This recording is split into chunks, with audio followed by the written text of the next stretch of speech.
안녕하세요. 좋아요 누르는 거 잊지 않으셨죠? 바람난 사연 지금 시작합니다. 그러길래 이 남편 네가 잘 간수했어야지. 이제 와서 그게 왜 내 탓이 되냐고. 네 남편이 너한테 실증 나서 나한테 온 거잖아, 안 그러니? 내 남편을 그것도 친하다면 친한 여고 동기에게 뺏길 줄은 꿈에도 생각 못했어요. 요즘 아무리 이혼이 쉽다 하지만 내 나이 60을 바라보는 나이에 이렇게 이혼을 하게 될 줄이야. 여느 날처럼 친구 민화가 우리 집에 찾아왔어요. 민화는 남편과 이혼하고 요즘 들어 부쩍 우리 집에 자주 놀러 오게 되었답니다. 저는 오래전부터 친구 민화와 알던 사이였고 우리들은 여고 동기생이었죠. 민화는 내가 어렵던 시절에 늘 날 응원해주고 날 믿어주고 나에게 힘을 실어준 그런 친구였어요. 그래서 전 민화를 더 믿었고 단백살이 넘어서까지도 친하게 지낼 수 있는 사이인 것이었죠. 어느 일요일 점심이었는데 한 번은 민화가 제주 옥돔을 우리 집에 가지고 왔더라고요. 이렇게 비싼 걸 왜 사가지고 왔냐고 하니까 자기도 산 게 아니라면서 선물 받은 건데 너도 알다시피 남편과 뒤늦게 이혼하고 애들은 다 유학 갔고 혼자서 살다 보니 아무리 좋은 옥돔이 선물이 들어와도 혼자 해먹기 참 까다롭다고 하더라고요. 그러면서 너도 알지 않냐며 자기 요리 솜씨 없는 거 너가 해주면 더 맛있을 것 같아서 이렇게 옥돔을 가지고 왔다고 해서 알겠다고 하면서 친구 민화에게 거실 소파에 앉아있으라고 했답니다. 그때 남편이 안방에서 기지개를 펴며 나오는 것이었어요. 메리아스 차림에 그냥 대충 입고 나왔는데 민화가 그런 남편에게 인사를 하자 남편은 친구 민화가 없는 줄 알았는지 잠시 놀라며 허겁지겁 다시 안방으로 들어가 제대로 옷을 입고 나오더라고요. 그리곤 둘이 다시 인사를 했답니다. 내가 민화와 오랫동안 알던 사이였듯이 나로 인하여 남편도 친구 민화와 안지 오래되었죠. 민화는 옷을 제대로 입고 나온 남편에게 여기 앉으시라며 자기가 옥돔을 가져왔다고 자랑을 늘어놓더라고요. 남편은 그러냐며 옥돔 안 먹어본 지 정말 10년이 넘은 것 같다고 그러자 민화는 잘 됐다며 어쩐지 승필 씨 생각이 났다고 하지 뭐예요. 그 말이 좀 그랬지만 그래도 오랫동안 봐오던 사이니까 서슴없이 지내는 거라 생각했어요. 저는 주방에서 옥돔으로 요리를 하고 있었고 민화는 계속 남편에게 말을 시켰어요. 한두 번 봐오던 사이도 아닌데 메리아스 차림이면 어떠냐면서 어쩜 승필 씨는 그 나이에 메리아스를 입어도 멋있냐며 남편을 막 치켜세우더라고요. 그러면서 주방에 있는 나보고 넌 복받은 년이라며 이런 남편 어디서 얻냐며 자기도 자기 남편이 승필 씨 정도만 됐었어도 늦은 나이에 이혼은 하지 않았을 거라 하더군요. 드디어 옥돔이 완성이 됐고 거실로 가져가서 세팅을 했어요. 친구 민화가 도와주더라고요. 그렇게 우리는 셋이 둘러 앉아서 옥돔으로 완성한 요리를 먹기 시작했답니다. 그런데 민화가 소주 없냐고 하면서 이렇게 먹는 건 좀 아닌 것 같다며 낮술이지만 우리 소주나 마시자고 하더군요. 남편도 술을 좋아하고 그래서 전 그러자며 사다 둔 소주 한 병을 꺼내왔답니다. 소주와 함께 먹고 마시며 얘기를 하는데 민화가 술 2잔 정도 마시니 약간 취했는지 아니 우리 남편 옆에 찰싹 붙어서 마치 앵기듯이 있더라고요. 그러면서 급기야 남편 팔짱까지 끼고서 장난스럽게 러브샷까지 연출하길래 전 그때부터 좀 어이없어서 민화에게 너 좀 취한 것 같다고 하니까 취하긴 뭐가 취했냐며 술도 없냐고 하더라고요. 사다 놓은 술 없다고 하니까 자기가 술 사가지고 온다고 하길래 그 모습을 보니 또 마음이 약해져서 아니라면서 내가 갔다 온다고 했고 그렇게 잠깐이지만 친구 민화와 남편을 놔두고 소주를 사러 집 앞 슈퍼로 갔답니다. 슈퍼에서 소주를 사고 다시 집으로 들어갔는데 글쎄 민화가 남편 손을 막 어루만지더라고요. 그래서 전 보기 좀 불쾌해서 민화에게 너 취했으니 이만 가봐야 하는 거 아니냐고 하니까 민화가 하는 말이 너무한 거 아니냐며 비싼 옥돔까지 사서 가지고 왔는데 벌써 내쫓는 거냐면서 그러지 않아도 약간 취기가 올라서 한숨 자야겠다고 하더라고요. 어이없었지만 그래도 뭐 어쩌겠어요. 그렇게 하라고 하고 친구 미나는 작은 방에 들어가 잠을 자게 되었답니다. 그리고 얼마 후 남동생에게 다급한 전화가 오더라고요. 친정엄마가 지병으로 쓰러지셨다면서 빨리 병원으로 오라는 전화였답니다. 저는 너무 놀라서 알았다고 하고 집을 나서려고 하는데 뭔지 모르게 친구 미나랑 남편만 두고 집을 나서는 게 약간은 걸리더라고요.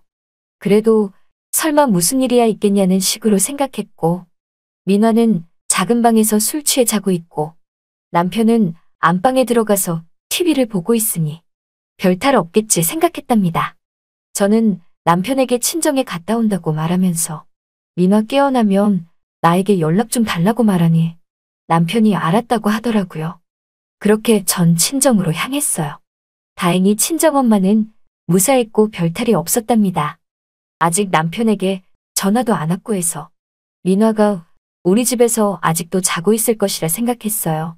그래서 전 일단 집으로 다시 돌아갔답니다. 집에 갔더니 글쎄 자고만 있을 줄 알았던 친구 민화가 절 보고 웃더라고요.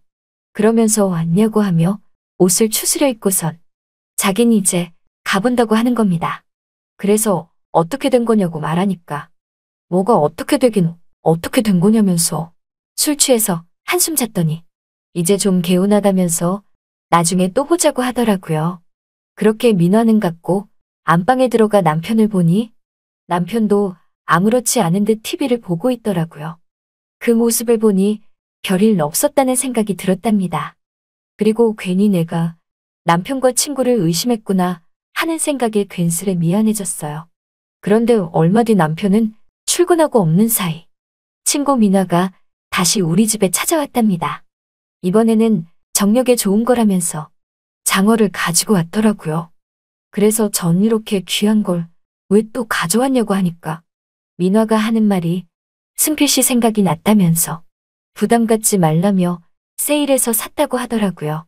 전 좀 어이없어서 아니 너가 왜 우리 남편 정력을 걱정하냐고 하니까 갑자기 민화가 당황스러워하며 이 지지배야 나 좋자고 사왔겠니? 다 너 좋자고 사온 거 아니냐고 하더라고요. 그 말을 들으니 또 맞는 말 같았어요. 아무튼 민화가 사온 장어를 손질하고 요리로 맛있게 탈바꿈 시켰고 드디어 남편이 퇴근을 하고 집에 왔더라고요. 민화는 남편을 보고서 너무나 반가워하며 승필 씨 보려고 아직도 안 가고 있었다면서 오늘 장어 사갖고 왔으니까 이거 먹으라면서 마치 자기가 아내인 것 마냥 굴더라고요. 그래서 전 민화에게 너 저번부터 내 남편에게 관심이 더 많아진 것 같다고 하니까 솔직히 승필 씨 잘생긴 거 아니냐면서 내 남편 어쩜 저렇게 양복도 잘 어울리냐면서 넌 복 받은 거라고 저한테 또 그러더라고요. 그 뒤 남편은 제대로 씻지도 못한 채 장어를 먹기 위해 앉았고 민화는 남편이 먹는 모습을 눈에 꿀이 떨어지도록 쳐다보더라고요. 저는 민화에게 너 이제 안 가냐고 하니까 그러지 않아도 갈 거라면서 나중에 또 보자고 하더군요. 그렇게 민화가 가고 30분쯤이 지나서 남편에게 전화 한 통이 왔답니다. 남편은 조심스레 전화를 받으며 알겠다고 하면서 다시 옷을 챙겨 입고 나가려고 하지 뭐예요. 그래서 전 남편에게 어딜 가는 거냐고 하니까 회사에 다시 한번 나가봐야겠다면서 야근하는 직원이 뭘 잘못 건드렸는지 사용이 안 된다고 하니까 자기가 가서 한번 봐줘야 된다고 하더라고요. 그렇게 남편은 다시 나갔고 잠깐 나간다는 남편은 다음날 퇴근 시간에 맞추어 다시 집으로 돌아왔어요. 저는 남편에게 어떻게 된 거냐고 말하니까 일 때문에 그런 거라고 둘러대더라고요. 그리고 그 다음날 친구 민화가 찾아왔어요. 평소보단 다른 눈빛과 얼굴로 찾아와서 나에게 할 말 있다고 하면서 앉으라고 하더라고요. 그러면서 거실 테이블에 하얀 봉투 하나를 쓱 내밀더니 이 돈이면 넌 충분히 좋은 사람 만날 수 있고 제주도 많으니 어디 가서도 새 출발할 수 있다고 하지 뭐예요. 그래서 전 이게 다 무슨 소리냐고 하면서 봉투 안을 살짝 열어봤는데 봉투에는 3억 원가량의 수표가 들어있었답니다. 아니 이게 다 뭐냐고 말하니까 저보고 하는 말이 글쎄 우리 남편을 좋아한다고 하지 뭐예요. 그래서 전 미쳤냐며 응수하니 맞다면서 자기 미친 것 같다며 내 남편 좋아서 이렇게 자주 찾아오는 거 너는 몰랐냐고 하는데 순간 너무나 어이가 없었어요. 여러분이 지금 듣고 계신 채널은 바람난 사연 채널입니다. 남편한테 약간 찝쩍대는 건 알고 있어도 저렇게 좋아하는지는 몰랐거든요. 우리 남편을 좋아하니까 저보고 이혼해 달라는 소리였어요.